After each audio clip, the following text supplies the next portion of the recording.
अस्सलामु अलैकुम वरहमतुल्लाहि वबरकातुहू। इंतहा पसंद तंजीम के कन्वीनर विकास त्यागी ने कहा कि वज़ीर आला से मुलाकात करके दारुल उलूम की जांच कराई जाएगी।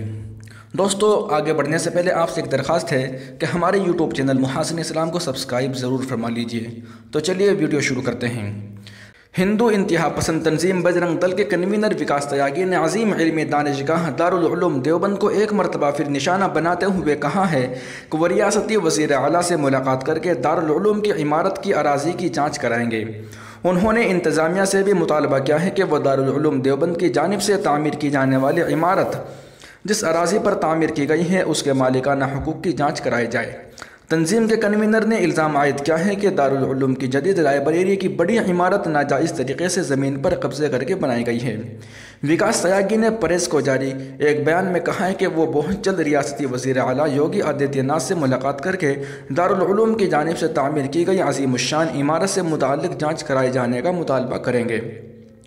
उन्होंने कहा कि जिस ज़मीन पर इमारत तामीर की गई है उसके मालिकाना हुकूक की भी जांच कराई जाएगी। विकास त्यागी का कहना है कि बग़ैर इजाज़त और नक्शा पास कराए बग़ैर तामीर की जाने वाली लाइब्रेरी की इमारत तामीर करने के सिलसिले में इंतज़ामिया ने जांच के बाद 90 लाख रुपये का कंपाउंड दाखिल किए जाने की बात की तस्दीक की है।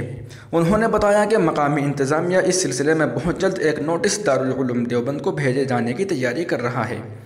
विकास त्यागी का कहना है कि वो वज़ीर आला से मुलाकात के दौरान दारुल उलूम की जानिब से गैर कानूनी तरीक़े से तामीर की जाने वाली इमारतों और उनकी अराज़ी के बेनामों की जांच कराए जाने का मुतालबा करेंगे। तो दोस्तों, ये रिपोर्ट यहीं तक है। मज़ीद ताज़ा तरीन अपडेट्स हासिल करने के लिए अभी यूट्यूब चैनल मुहासिन इस्लाम को सब्सक्राइब ज़रूर फरमाइए। बेल आइकन पर क्लिक करने से आपको वीडियो पर वक्त मिल जाएगी। शुक्रिया, जज़ाकल्लाह।